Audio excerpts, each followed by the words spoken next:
Hello welcome to my channel. ನಾನಿನ್ನ ಮಾಯೆಯಲ್ಲಿ.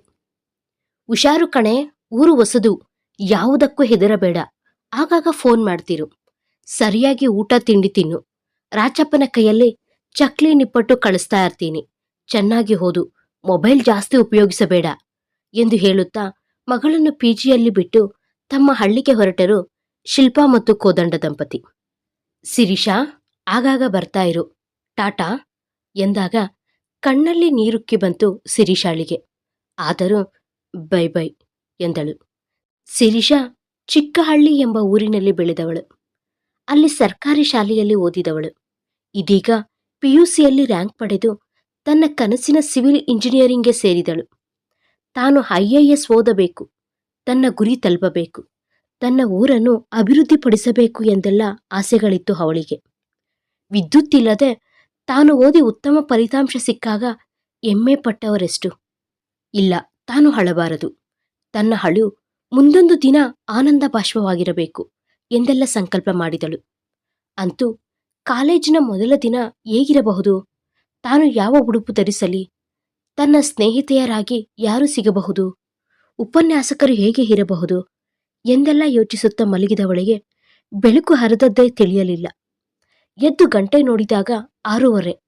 ಅಯ್ಯೋ, ಇದೇನು ಇಷ್ಟೊತ್ತು ಮಲಗಿಬಿಟ್ಟೆ? ಅಲಾರಂ ಇಟ್ಟಿದ್ನಲ್ಲ, ಸೈಲೆಂಟ್ ಮೋಡಲ್ಲಿ ಇಟ್ಟು ಬಿಟ್ಟಿದ್ದೀನಿ ಎಂದಳು. ನಿತ್ಯ ಕರ್ಮಗಳನ್ನೆಲ್ಲ ಮುಗಿಸಿ ಬೆಳಗಿನ ತಿಂಡಿಗೆ ಚಿತ್ರಾನ್ನ ರೆಡಿ ಮಾಡಿ ತಿಂದು, ಪಿಂಕ್ ಕಲರ್ ಚೂಡಿದಾರ್ ಧರಿಸಿ, ಉದ್ದವಾದ ಕೂದಲಿಗೆ ಜಡೆ ನೇಯ್ದು, ಕನ್ನಡಿ ಎದುರು ನಿಂತು ಮುಖಕ್ಕೆ ಸ್ವಲ್ಪ ಪೌಡರ್ ಲೇಪಿಸಿ ಬಿಂದು ಇಟ್ಟುಕೊಂಡಳು. ತನ್ನ ಚೆಲುವಿಗೆ ತಾನೇ ಹೆಮ್ಮೆ ಪಟ್ಟಳು. ಹೌದು, ತಾನು ಚೆಲುವೆಯೇ. ತನ್ನ ಮುಖಾರವಿಂದ ಅಮ್ಮನಿಂದ ಬಳುವಳಿ, ತನ್ನ ಈ ಹಚ್ಚ ಬಿಳಿಯ ವರ್ಣ ಅಪ್ಪನಿಂದ ಪಡೆದದ್ದು. ತನ್ನ ಈ ನೇಳ ಕೇಶರಾಶಿ, ಉದ್ದನೆಯ ನಿಲುವು ನನ್ನ ಚೆಲುವನ್ನು ಹಿಮ್ಮಡಿಗೊಳಿಸಿದೆ. ನನ್ನ ಈ ಸೌಂದರ್ಯಕ್ಕೆ ಮರುಳಾಗುವರೆಷ್ಟು. Mobile phone ರಿಂಗಣಿಸಿದಾಗ ಭಾವಲಹರಿಯಿಂದ ಹೊರಬಂದಳು. ನಾವು ಊರಿಗೆ ತಲುಪಿದ್ವಿ, ಹೊರಟಿಯ ಕಾಲೇಜಿಗೆ? ಜೋಪಾನ ಎಂದು ಕೋದಂಡರ ಧ್ವನಿ. ತಿಂಡಿ ತಿಂದ್ಯಾ? ನಿದ್ದೆ ಬಂತಾ? ಹುಷಾರು? ಶಿಲ್ಪಳ ಸ್ವರಕ್ಕೆ ಹೊರಡ್ತಿದ್ದೀನಿ, ಲೇಟಾಗುತ್ತೆ, ಬೈ ಎಂದು ಫೋನ್ ಇಟ್ಟಳು. ಶಿರೀಷಾಳ ಕಾಲೇಜು ಪಯಣ ಆರಂಭವಾಯಿತು. ಅವಳ ಕಾಲೇಜಿಗೆ 15 ನಿಮಿಷವಷ್ಟೇ ಪಿಜಿಯಿಂದ. ಬಸ್ನಲ್ಲಿ ತೆರಳಿದಳು. ಮೊದಲ ದಿನವೇ ಟ್ರಾಫಿಕ್ ನೋಡಿ ಬೇಸತ್ತಳು. 15 ನಿಮಿಷ ಮೊದಲೇ ಕಾಲೇಜು ತಲುಪಿದಳು. ಕಾಲೇಜು ನೋಡಿದಾಗ ತನ್ನ ಸರ್ಕಾರಿ ಕಾಲೇಜಿನ ನೆನಪಾಯಿತು ಅವಳಿಗೆ. ಈ ಕಾಲೇಜು ನೋಡಿದಾಗ ಹೊಸ ಜಾಗ ಚೆನ್ನಾಗಿದೆ ಎಂದು ಯೋಚಿಸುತ್ತಿರುವಾಗ, ಏ ಹುಡುಗಿ, ಬಾರೆ ಇಲ್ಲಿ ಎಂದು ಹುಡುಗಿಯರ ಗುಂಪು ಕರೆಯಿತು. ಅವಳು ನಿಧಾನಕ್ಕೆ ತೆರಳಿದಳು. ಏ ರಿಂಕಿ, ಇವಳು ಯಾವುದೋ ಹಳ್ಳಿ ಹುಡುಗಿ ಅಂತ ಕಾಣುತ್ತೆ ಅಲ್ವಾ? ಯಾವೂರು? ನಾವು ಹೇಳಿದಂಗೆ ಕೇಳಬೇಕು. ನಾಳೆಯಿಂದ ಜೀನ್ಸ್ ಹಾಕೊಂಡ್ ಬಾ, ತಿಳಿತಾ? ಆಹಾ, ಜಡೆ ನೋಡೆ ಎಷ್ಟು ಚೆನ್ನಾಗಿದೆ ಎಂದಳು ಮತ್ತೊಬ್ಬಳು. ಏಯ್, ಕತ್ತರಿ ಎಲ್ಲಿದೆ ಕಣೆ, ತಗೊಂಡ್ ಬನ್ನಿ ಎಂದಳು ಇನ್ನೊಬ್ಬಳು. ಬಂತು ಕತ್ತರಿ. ಅವಳ ಕೂದಲನ್ನು ಇಬ್ಬರು ಹಿಡಿದುಕೊಂಡಾಗ ಚೀರಿದಳು ಶಿರೀಷಾ. ಬಿಡಿಸಿಕೊಂಡು ಓಡಲು ನೋಡಿದಳು, ಆಗಲಿಲ್ಲ. ಇನ್ನೇನು ಕತ್ತರಿಸುವುದೇ ಎಂದಾಗ ಒಬ್ಬ ದಾಂಡಿಗ ಬಂದು ತಡೆದ. ಆ ಹುಡುಗಿಯರು ಅವನನ್ನು ನೋಡಿ ಎದುರಿಯೇ ಹೋದರು. ತನ್ನನ್ನು ರಕ್ಷಿಸಿದ ಅವನಿಗೆ ಧನ್ಯವಾದ ಅರ್ಪಿಸಿದಳು ಶಿರೀಷಾ. ಅವಳಿಗೆ ಭಯವೇ ಆಯಿತು. ಹೆದರಿ ತನ್ನ ಕ್ಲಾಸ್ ರೂಮ್ಗೆ ಬಂದಳು. ಮೊದಲಿಗೆ ಯಾರನ್ನೂ ಅಷ್ಟಾಗಿ ಪರಿಚಯ ಮಾಡಿಕೊಳ್ಳಲಿಲ್ಲ. ನಂತರ ತನ್ನ ಹತ್ತಿರ ಕುಳಿತವಳು ತಾನಾಗೇ ಮಾತಿಗಿಳಿದಾಗ ತನ್ನ ಕುರಿತು ಹಂಚಿಕೊಂಡಳು. ತನಗಾದ ಕೆಟ್ಟ ಅನುಭವದ ಕುರಿತು ಹೇಳಿಕೊಳ್ಳುತ್ತಿರುವಾಗಲೇ ಉಪನ್ಯಾಸಕರು ಬಂದರು. ಎಲ್ಲರ ಪರಿಚಯ ಮಾಡಿಕೊಂಡರು. ಹೀಗೆ ತರಗತಿಗಳು ನಡೆಯುತ್ತಿತ್ತು. ಶಿರೀಷಾಳಿಗೆ ಈ ಸ್ನೇಹಪರ ವಾತಾವರಣ ಇಷ್ಟವಾಯಿತು. ಕಾಲೇಜು ಮುಗಿಸಿ ಮನೆಗೆ ತೆರಳಿದಳು ಶಿರೀಷಾ. ಮುಖ ತೊಳೆದು ತಿಂಡಿ ತಿಂದು ಓದಲು ಕುಳಿತಳು. ಯಾಕೋ ಹಳ್ಳಿಯ ನೆನಪಾಯಿತು. ಅಲ್ಲಿ ಸಂಜೆ ಕಾಲೇಜಿಂದ ಬಂದು ಸ್ನೇಹಿತರ ಜೊತೆ ಶಟಲ್, ಕಬಡ್ಡಿ ಆಟ ಆಡಲು ತೆರಳುತ್ತಿದ್ದಳು. ತನ್ನ ಗದ್ದೆ ತೋಟದಲ್ಲಿ ತಿರುಗಿ ಮನೆಯಲ್ಲಿದ್ದ ಕೆಂಪಿ ಆಕಳ ಹಾಲು ಹಿಂಡಿ ಅಮ್ಮನಿಗೆ ಚಿಕ್ಕ ಪುಟ್ಟ ಕೆಲಸ ಮಾಡುತ್ತಿದ್ದಳು. ಅದನ್ನೆಲ್ಲ ತುಂಬ ಮಿಸ್ ಮಾಡಿಕೊಳ್ಳುತ್ತಿದ್ದೇನೆ ಎಂದೆನಿಸಿತು. ಈ ನಗರದಲ್ಲಿ ಹಸಿರು ಕಾಣುವುದೇ ಅಪರೂಪ. ವಾಹನಗಳ ಶಬ್ದ, ಮಾಲಿನ್ಯಯುಕ್ತ ಗಾಳಿಯನ್ನು ಸೇವಿಸುತ್ತಾ ಅದು ಹೇಗೆ ಬದುಕುತ್ತಾರೋ ಎಂದು ಯೋಚನೆ ಮಾಡುತ್ತಿರುವಾಗ ಅಮ್ಮನಿಗೆ ಫೋನ್ ಮಾಡಬೇಕೆನ್ನಿಸಿತು. ಅಮ್ಮ, ಹೇಗಿದ್ದೀಯಾ? ಅಪ್ಪ ಎಲ್ಲಿದ್ದಾರೆ? ಕಾಲೇಜು ಚೆನ್ನಾಗಿತ್ತು. ಆಯ್ತಮ್ಮ, ಫೋನು ಇಡ್ತೀನಿ. ಅಮ್ಮನ ಬಳಿ ಮಾತನಾಡಿದಾಗ ನಿರಾಳ ಭಾವ ಮೂಡಿತು. ರಾತ್ರಿಗೆ ಅನ್ನ ಸಾರು ಪಲ್ಯ ಮಾಡಿ ಊಟಕ್ಕೆ ಕೂತಳು. ಯಾಕೋ ತಾನಿಲ್ಲಿ ಒಂಟಿ ಅನ್ನಿಸಿತು. ಹಳ್ಳಿಯಲ್ಲಿ ಅಮ್ಮ ಅದೆಷ್ಟು ಮುದ್ದಿನಿಂದ ಕೈತುತ್ತು ತಿನ್ನಿಸುತ್ತಿದ್ದಳು. ಕೆಂಪಿಯ ಹಾಲು, ಅಪ್ಪನ ಪ್ರೀತಿ ಎಲ್ಲವೂ ನೆನಪಾಗಿ ಕಣ್ಣೀರು ಬಂತು. ನಾಳೆಯಿಂದ ಒಬ್ಬಳು ಸೇರುತ್ತಾಳಂತೆ ನನ್ನ ರೂಮಿಗೆ. ಒಂಟಿತನ ಕಳೆಯಬಹುದೆಂದು ಸಮಾಧಾನವಾಯಿತು. ತನ್ನ ಗುರಿ ಸೇರಬೇಕು. ಅಪ್ಪ ಅಮ್ಮನನ್ನು ಚೆನ್ನಾಗಿ ನೋಡಿಕೊಳ್ಳಬೇಕು. ಹೀಗೆ ಯೋಚಿಸುತ್ತಾ ಊಟ ಮಾಡಿ ಮಲಗಿದಳು. ಮರುದಿನ ಬೇಗ ಎದ್ದು ಕಾಲೇಜಿಗೆ ರೆಡಿಯಾದಳು. ಟ್ರಾಫಿಕ್ ಜಾಮ್ ಇದ್ದ ಕಾರಣದಿಂದಾಗಿ ಬೇಗ ಹೊರಟರೂ ಸಮಯಕ್ಕೆ ಸರಿಯಾಗಿ ತರಗತಿಗೆ ತಲುಪಲಾಗಲಿಲ್ಲ. 5 ನಿಮಿಷ ಲೇಟ್ ಆಗಿತ್ತು. ತಟ್ಟನೆ ಟೈಮ್ ಟೇಬಲ್ ನೋಡಿದಾಗ ಚರಣ್ ರವರದು ಮೊದಲ ತರಗತಿ. ಅವರು ತುಂಬ ಸ್ಟ್ರಿಕ್ಟ್ ಎಂದು ಮಾತನಾಡಿಕೊಳ್ಳುವುದನ್ನು ನೋಡಿದ್ದಳು. ಅಯ್ಯೋ, ಆಲ್ರೆಡಿ ಲೇಟ್, ಒಳಗಡೆ ಸೇರಿಸಿಕೊಳ್ಳುತ್ತಾರೋ ಇಲ್ಲವೋ ಎಂಬ ಭಯದಿಂದ ಮೇ ಐ ಕಮಿನ್ ಸರ್ ಎಂದು ತಲೆ ತಗ್ಗಿಸುತ್ತಾ ಕೇಳಿದಳು. ನೋ, ಇಟ್ಸ್ ಲೇಟ್ ಎಂದಾಗ ಇಬ್ಬರೂ ಮುಖ ನೋಡಿದರು. ನಿನ್ನೆ ತನ್ನನ್ನು ಕಾಪಾಡಿದವರು ಪ್ರೊಫೆಸರ್ರಾ ಎಂದು ಅವಳಿಗೆ ಆಶ್ಚರ್ಯ. ಇವಳಾ ಎಂದು ಚರಣ್ಗೂ ಅಚ್ಚರಿ. ಯು ಗೆಟ್ ಔಟ್ ಎಂದಾಗ ಸರ್ ಅದು ಟ್ರಾಫಿಕ್ ಎಂದಾಗ ಕಾರಣ ಕೊಡಬೇಡಿ, ಲೇಟ್ ಅಂದ್ರೆ ಲೇಟ್ ಎಂದಾಗ ನಿರಾಸೆಯಾಗಿ ಹೊರಗಡೆ ಬಂದಳು. ಏನೋ 5 ನಿಮಿಷ ಲೇಟ್ ಆಗಿತ್ತು, ಒಳಗಡೆ ಬಿಟ್ಬಿಟ್ರೆ ಏನಾಗ್ತಿತ್ತು ಎಂದು ಬೈದುಕೊಳ್ಳುತ್ತಾ ಲೈಬ್ರರಿಗೆ ತೆರಳಿದಳು. ಅಲ್ಲಿ ದಿನಪತ್ರಿಕೆ ಓದುತ್ತಾ ಕುಳಿತವಳು ಮುಂದಿನ ಅವಧಿಗೆ ತಡವಾಗುವುದು ಬೇಡವೆಂದು ಜೋರಾಗಿ ನಡೆದವಳು ಎದುರಿನಿಂದ ಬರುತ್ತಿದ್ದ ಚರಣ್ಗೆ ಡಿಕ್ಕಿ ಹೊಡೆದಳು. ಜಾರಿ ಬಿದ್ದವಳನ್ನು ತನ್ನ ಕೈಗಳಿಂದ ಹಿಡಿದುಕೊಂಡನು. ಅವನ ಕೈಗಳಿಂದ ಸರಕ್ಕನೆ ಬಿಡಿಸಿಕೊಂಡಳು. ನೋಡಿ, ಮುಂದಿನ ಅವಧಿಯೂ ನಾನೇ ತರಗತಿ ತೆಗೆದುಕೊಳ್ಳುವೆ.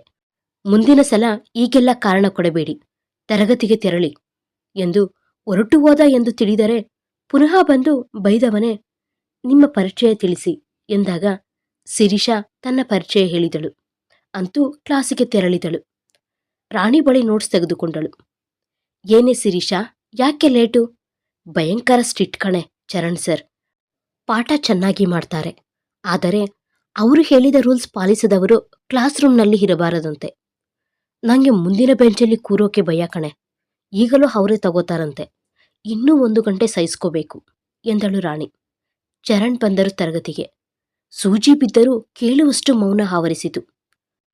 ಯಾರು ಪರಿಚಯ ಹೇಳಲು ಬಾಕಿ ಎಂದಾಗ ಯಾರೂ ಮಾತನಾಡಲಿಲ್ಲ. ತಕ್ಷಣ ಶಿರೀಷಾಳ ನೋಡಿ ಯು ಎಂದಾಗ ಆರಂಭಿಸಿದಳು. ನಾನು ಶಿರೀಷಾ, ಚಿಕ್ಕ ಹಳ್ಳಿ ನನ್ನ ಊರು. ಭವಿಷ್ಯದಲ್ಲಿ IAS ಆಗಬೇಕೆಂದು ಹೇಳಿದಾಗ ಚರಣ್ ಕಣ್ಣರಳಿಸಿ ನೋಡಿದ. ಓಕೆ ಗುಡ್, ಸಿಡೌನ್ ಎಂದ. ಅವಳ ಕಣ್ಣುಗಳಲ್ಲಿದ್ದ ಆತ್ಮವಿಶ್ವಾಸ ಅವನಿಗೆ ಇಷ್ಟವಾಯಿತು. ಶಿರೀಷಾಳಿಗಂತೂ ಅವನ ಪಾಠ ಕೇಳುತ್ತಾ ಸಮಯ ಸರದದ್ದೇ ತಿಳಿಯಲಿಲ್ಲ. ಅವನು ಪಾಠ ಮಾಡುವ ಶೈಲಿ, ಪ್ರಶ್ನೆಗಳಿಗೆ ಮನಮುಟ್ಟುವಂತೆ ವಿವರಿಸುವ ರೀತಿ ಅವಳಿಗೆ ಇಷ್ಟವಾಯಿತು. ಅವನು ತರಗತಿ ಮುಗಿಸಿ ಹೊರಟ. ಮುಂದಿನ ತರಗತಿ ಕೇಳಲು ಅವಳಿಗೆ ಮನಸ್ಸೇ ಇರಲಿಲ್ಲ. ಬಂಕ್ ಮಾಡುವ ಹಿಂದೆನಿಸಿತು. ಓ, ತಾನು ಸೇರಿ 2 ದಿನ ಆಗಿಲ್ಲ, ಆಗಲೇ ಹೀಗೆ ಯೋಚಿಸುವುದು ಸರಿಯಲ್ಲ ಎಂದು ತರಗತಿಗಳನ್ನು ಮುಗಿಸಿ ಹೊರಟಾಗ ನೋಟಿಸ್ ಬೋರ್ಡ್ ನೋಡಿದಳು. ಮೊದಲನೇ ವರ್ಷದ ವಿದ್ಯಾರ್ಥಿಗಳಿಗೆ ಸ್ವಾಗತ ಕಾರ್ಯಕ್ರಮದ ಅಂಗವಾಗಿ ಸ್ಪರ್ಧೆಗಳನ್ನು ಏರ್ಪಡಿಸಲಾಗಿತ್ತು. ಶಿರೀಷಾ ತಾನು ಭಾವಗೀತೆಯಲ್ಲಿ ಭಾಗವಹಿಸಲು ಹೆಸರನ್ನು ನೋಂದಾಯಿಸಲು ಚರಣ್ರ ಬಳಿ ತೆರಳಿದಳು. ಅವರು ಒಳ್ಳೆಯ ಸಂಗೀತಗಾರರು, ಅವರು ಸಕಲ ಕಲಾ ವಲ್ಲಭರು ಎಂದು ಅಲ್ಲಿ ಹೋದಾಗಲೇ ತಿಳಿದದ್ದು. ಚರಣ್ನಿಗೆ ಸಂಗೀತದಲ್ಲಿ ಒಳ್ಳೆಯ ಪಾಂಡಿತ್ಯವಿತ್ತು. ಅವನು ವಿದ್ಯಾರ್ಥಿಗಳಿಗೆ ನೃತ್ಯದ ಬಗ್ಗೆ ಹೇಳುತ್ತಿದ್ದುದನ್ನು ಶಿರೀಷಾ ಕೇಳಿಸಿಕೊಂಡಿದ್ದಳು. ಅವನ ಲೇಖನಗಳು ಅಂತಾರಾಷ್ಟ್ರೀಯ, ರಾಷ್ಟ್ರೀಯ ಮಟ್ಟದ ಪತ್ರಿಕೆಗಳಲ್ಲಿ ಪ್ರಕಟವಾಗಿದ್ದವು. ಇದೇ ಅವನ ಪಾಂಡಿತ್ಯಕ್ಕೆ ಸಾಕ್ಷಿ.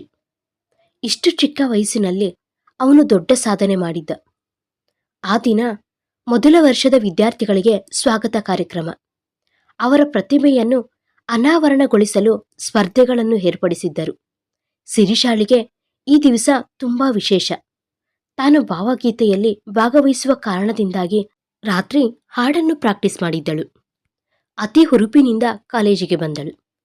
ಕೆಲವೇ ಹೊತ್ತಿನಲ್ಲಿ ಸ್ಪರ್ಧೆಗಳು ಆರಂಭವಾಗುವುದರಲ್ಲಿತ್ತು. ತೀರ್ಪುಗಾರರಾಗಿ ಹಲವು ಸಂಗೀತಗಾರರು ಆಗಮಿಸಿದ್ದರು. ಚರಣ್ಣು ಆಗಮಿಸಿದ್ದ. ಭಾವಗೀತೆ ಸ್ಪರ್ಧೆ ಆರಂಭವಾಯಿತು. ಶಿರೀಷಾಳೆ ಮೊದಲ ಸ್ಪರ್ಧಿ. ಯಾವ ಮೋಹನ ಮುರಳಿ ಕರೆಯಿತು ದೂರ ತೀರಕ್ಕೆ ನಿನ್ನನು. ಹಾಡು ಹಿಂಪಾದ ಧ್ವನಿಯಲ್ಲಿ ತೇಲಿ ಬಂದಾಗ ವೇದಿಕೆಯಲ್ಲಿದ್ದವರೆಲ್ಲ ಆ ಮಾಧುರ್ಯ ಕಂಠಕ್ಕೆ ಮರುಳಾದರು. ಸಿರಿಶಾಳ ಹಾಡಿಗೆ ಇಡೀ ಸಭೆಯೇ ಕರತಾಡನ ನೀಡಿ ಪ್ರೋತ್ಸಾಹಿಸಿತು. ಹೀಗೆ ಎಲ್ಲ ಸ್ಪರ್ಧಿಗಳು ಬಂದರು, ಹಾಡಿದರು. ಸಂಜೆಯ ಕಾರ್ಯಕ್ರಮದಲ್ಲಿ ವಿಜೇತರಿಗೆ ಬಹುಮಾನ ವಿತರಿಸಲಾಯಿತು. ಭಾವಗೀತೆಯಲ್ಲಿ ಸಿರಿಷಾ ಪ್ರಥಮ ಸ್ಥಾನ ಪಡೆದಳು. ಚರಣ್ ಬಹುಮಾನ ನೀಡಿದನು. ಬಹುಮಾನ ನೀಡುವಾಗ ಅವಳ ಕಿವಿಯಲ್ಲಿ ಕೋಗಿಲೆ ಕಂಠ ನಿನ್ನದು, ಬೆಸ್ಟ್ ಆಫ್ ಲಕ್ ಎಂದಾಗ ಸಿರಿಷಾ ನಾಚಿದಳು. ತನಗೆ ಬಹುಮಾನ ಬಂದ ವಿಷಯ ಅಮ್ಮ ಅಪ್ಪನಿಗೆ ತಿಳಿಸಿದಳು. ಅವಳು ಸಂತಸದ ಭಾವದಲ್ಲಿದ್ದಳು. ಚರಣ್ ಹೇಳಿದ ಮಾತುಗಳನ್ನೇ ಮೆಲುಕು ಹಾಕುತ್ತಿದ್ದಳು. ಮರುಕ್ಷಣವೇ ನಾನ್ಯಾಕೆ ಅವರ ಬಗ್ಗೆ ಯೋಚಿಸುತ್ತಿರುವೆ? ಅವರು ನನಗಿಂತ 10-12 ವರ್ಷ ದೊಡ್ಡವರಿರಬಹುದು. ಅವರು ಗುರುಗಳು. ಈ ಭಾವನೆ ತರವಲ್ಲ ಎಂದು ಯೋಚನೆಯ ಫುಲ್ ಸ್ಟಾಪ್ ಇಟ್ಟಳು. ಮರುದಿನ ಫಸ್ಟ್ ಪೀರಿಯಡ್ ಚರಣರದಾಗಿತ್ತು. ಬೇಗ ಬೇಗ ಹೊರಟಳು. ಹೀಗೆ ಹೋಗುತ್ತಿರುವಾಗ ಹಿಂದಿನಿಂದ ಬಂದ ಬೈಕ್ ಇವಳಿಗೆ ಗುದ್ದಿತು. ಇವಳು ಕೆಳಗೆ ಬಿದ್ದಳು. ಪಕ್ಕದಲ್ಲಿದ್ದ ಜನರು ಅವಳಿಗೆ ಪ್ರಥಮ ಚಿಕಿತ್ಸೆ ಕೊಡಿಸಿದರು. ಅವಳಿಗೆ ಸಣ್ಣ ಪುಟ್ಟ ಗಾಯಗಳಾಗಿತ್ತು. ಕ್ಲಾಸ್ ಸ್ಟಾರ್ಟ್ ಆಗಲು ಇನ್ನೂ ಅರ್ಧ ಗಂಟೆ ಇತ್ತಷ್ಟೆ. ಅಲ್ಲಿದ್ದ ಜನರು ಅವಳನ್ನು ಮನೆಗೆ ಬಿಡಲು ತಯಾರಾದಾಗ ಅವಳು ಕಾಲೇಜಿಗೆ ಹೋಗಲೇಬೇಕೆಂದು ಹಠ ಹಿಡಿದಳು. ಹೇಗೂ ಬಸ್ ಹತ್ತಿ ಹೋದಾಗ ಚರಣ್ ಕ್ಲಾಸ್ಗೆ ಬಂದಿದ್ದರಷ್ಟೆ. ಮೇ ಐ ಕಮಿನ್ ಸರ್ ಎಂದಾಗ, ಗೆಟ್ ಔಟ್. ಯಾಕೆ ದಿನ ಲೇಟಾಗಿ ಬರ್ತೀರಾ? ನಿಮ್ಮಂಥವರಿಗೆಲ್ಲ ಕಾಲೇಜು ಯಾಕೆ ಎಂದು ಅಟೆಂಡೆನ್ಸ್ ಕರೆಯುತ್ತಾ ಹೇಳಿದ. ಸಿರಿಶಾಳ ಸರದಿ ಬಂದಾಗ ಎಸ್ ಸರ್ ಎಂದಳು. ಹಾಗೊಮ್ಮೆ ಅವಳನ್ನು ನೋಡಿದ. ಅವಳ ಕೈಯಲ್ಲೇ ಬ್ಯಾಂಡೇಜನ್ನು ನೋಡಿ ಕೇಳಿದ, ಏನಾಯ್ತು? ಏನಿದು? ಏನ್ ಮಾಡ್ಕೊಂಡ್ರಿ? Are you all right? ಒಳಗೆ ಬನ್ನಿ ಎಂದ. ನೋ ಸರ್, ಆಗೇನೂ ಆಗಿಲ್ಲ. ಒಂದು ಚಿಕ್ಕ ಅಪಘಾತ ಆಯಿತಷ್ಟೆ ಎಂದಳು. ಮತ್ತ್ಯಾಕೆ ಬರೋಕೆ ಹೋದೆ ಎಂದು ಅವಳನ್ನೇ ದಿಟ್ಟಿಸಿದ. ಅವಳು ಏನೂ ಮಾತನಾಡಲೇ ಇಲ್ಲ. ಅವಳ ಮೌನದಿಂದ ಅವನಿಗೆ ನಿರಾಸೆಯಾಯಿತು. ಅವನು ಪಾಠ ಮಾಡಲು ಆರಂಭಿಸಿದ. ಅವಳಿಗೆ ಯಾಕೋ ಕೈ ನೋವು ಆಗಲು ಆರಂಭಿಸಿತು. ಅವಳಿಗೆ ಕ್ಲಾಸಿನಲ್ಲಿ ಪಾಠ ಕೇಳಲು ಆಗಲಿಲ್ಲ. ತುಂಬಾ ನೋವು ಆಗುತ್ತಿತ್ತು. ಕಣ್ಣಿನಲ್ಲಿ ನೀರು ತುಂಬಿತು.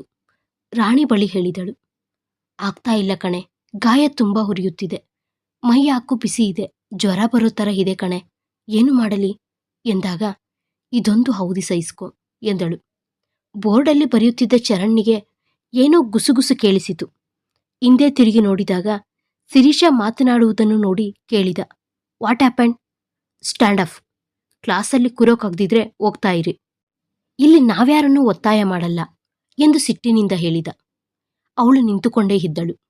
ಇವನು ನೋಡಿಯೂ ನೋಡದ ಹಾಗೆ ಪಾಠ ಮಾಡುತ್ತಿದ್ದ. ಇವಳಿಗ್ಯಾಕೋ ಮೈ ಬಿಸಿ ಏರುತ್ತಿತ್ತು, ನೋವು ಹೆಚ್ಚುತ್ತಿತ್ತು, ಕುಸಿದು ಬೀಳುವ ಹಾಗೆ ಆಗುತ್ತಿತ್ತು. ಏನಾಗುತ್ತಿದೆ ಎಂದು ರಾಣಿ ಕೇಳುವಷ್ಟರಲ್ಲಿ ಸಿರಿಷಾ ಅಲ್ಲೇ ಕುಸಿದು ಬಿದ್ದಳು. ಏನಾಯ್ತು ಎಂದು ಚರಣ್ ಕೇಳಿದ. ಅವಳಿಗೆ ಗಾಯದ ನೋವು ಹೆಚ್ಚಾಗಿ ಜ್ವರ ಬಂದಿದೆ ಎಂದಳು ರಾಣಿ. ಓ ನೋ, ಡಾಕ್ಟರ್ ಬಳಿ ಕರೆದುಕೊಂಡು ಹೋಗಿ ಎಂದ. ತಾನೇ ಅವಳನ್ನು ಅನಾಮತ್ತಾಗಿ ಎತ್ತಿ ತನ್ನ ಕಾರಲ್ಲಿ ಮಲಗಿಸಿ ತನ್ನ ಪರಿಚಯದ ಡಾಕ್ಟರ್ ಬಳಿ ಕರೆದುಕೊಂಡು ಹೋದ. ಓ ಚರಣ್, ಏನಾಗಿದೆ ಇವರಿಗೆ ಎಂದು ಡಾಕ್ಟರ್ ಸೂರ್ಯ ವಿಚಾರಿಸಿದಾಗ ಚರಣ್ ಎಲ್ಲವನ್ನು ವಿವರಿಸಿದ. ಡಾಕ್ಟರ್ ಟೆಸ್ಟ್ ಮಾಡಿ ಇಂಜೆಕ್ಷನ್ ಕೊಟ್ಟಾಗ ಅಮ್ಮ ಎಂದು ಮೆಲ್ಲನೆ ಚೀರಿದಳು. ಆ ಪೈನ್ಗೆ ಜ್ವರ ಬಂದಿದೆ, ಮಾತ್ರೆ ಬರೆದು ಕೊಡ್ತೀನಿ ಎಂದಾಗ, ಥ್ಯಾಂಕ್ಸ್ ಡಾಕ್ಟರ್ ಎಂದ ಚರಣ್. ಸಿರಿಷಾ ಎದ್ದು ಸುಧಾರಿಸಿಕೊಂಡಳು. ಒಮ್ಮೆ ಸುತ್ತಲೂ ನೋಡಿದಳು. ತಾನಿಲ್ಲಿಗೆ ಹೇಗೆ ಬಂದೆ? ಯಾರು ಕರೆತಂದರು? ಯಾರೋ ತನ್ನನ್ನು ಎತ್ತಿ ಕರೆತಂದರು. ಯಾರು? ಹಲವು ಪ್ರಶ್ನೆಗಳು ಮೂಡಿದವು. ಸಿರಿಷಾ ಎಚ್ಚರಗೊಂಡದ್ದನ್ನು ನೋಡಿ ನರ್ಸ್ ಅವಳನ್ನು ಹೊರಗಡೆ ಕರೆದುಕೊಂಡು ಹೋದಳು. ಅಲ್ಲಿ ಚರಣ್ಣನ್ನು ನೋಡಿ ಅವಳಿಗೆ ಸಿಟ್ಟು ಬಂತು. ಅವಳು ಸೀದಾ ಹೊರಗಡೆ ಹೋದಳು. ಸಿರಿಷಾ ನಿಲ್ಲು ಎಂದು ಹೇಳುತ್ತಾ ಚರಣ್ ಹೊರಗಡೆ ಬಂದನು. ಅವನು ತನ್ನ ಕಾರಿನ ಬಾಗಿಲು ತೆಗೆದು ಸಿರಿಷಾಳನ್ನು ಕೂರಲು ಹೇಳಿದನು. ಅವಳು ಒಪ್ಪಲಿಲ್ಲ. ತಾನು ತಪ್ಪು ಮಾಡದಿದ್ದರೂ ತನಗೆ ಶಿಕ್ಷೆ ಕೊಟ್ಟನಲ್ಲ, ಇವನೇನು ಮನುಷ್ಯನ ರಾಕ್ಷಸನೋ ಎಂದೆನಿಸಿತು. ಸಿರಿಷಾ, ಐ ಆಮ್ ಸಾರಿ ಎಂದಾಗ, ಬೇಡ ಸರ್, ನೀವು ಕ್ಷಮೆ ಕೇಳೋ ಅಗತ್ಯವಿಲ್ಲ. ನಿಮ್ಮ ಕ್ಲಾಸ್ ಮಿಸ್ ಮಾಡ್ಕೋಬಾರದು ಅಂತ ನನ್ನ ನೋವನ್ನು ಲೆಕ್ಕಿಸದೆ ಬಂದಿದ್ದು ನನ್ನ ತಪ್ಪು ಸರ್. ನಾನು ನಿಮ್ಮ ಜೊತೆಗೆ ಬರಲ್ಲ ಸರ್ ಎನ್ನುತ್ತಾ ತನ್ನ ಬ್ಯಾಗ್ ತೆಗೆದುಕೊಂಡು ಹೊರಟೇ ಹೋದಳು. ಶಿರೀಷಾ ನಿಂತ್ಕೋ ಎಂದು ಕಾರ್ ಸ್ಟಾರ್ಟ್ ಮಾಡಿ ಅವಳಿಗೆ ಅಡ್ಡವಾಗಿ ಕಾರು ನಿಲ್ಲಿಸಿದ.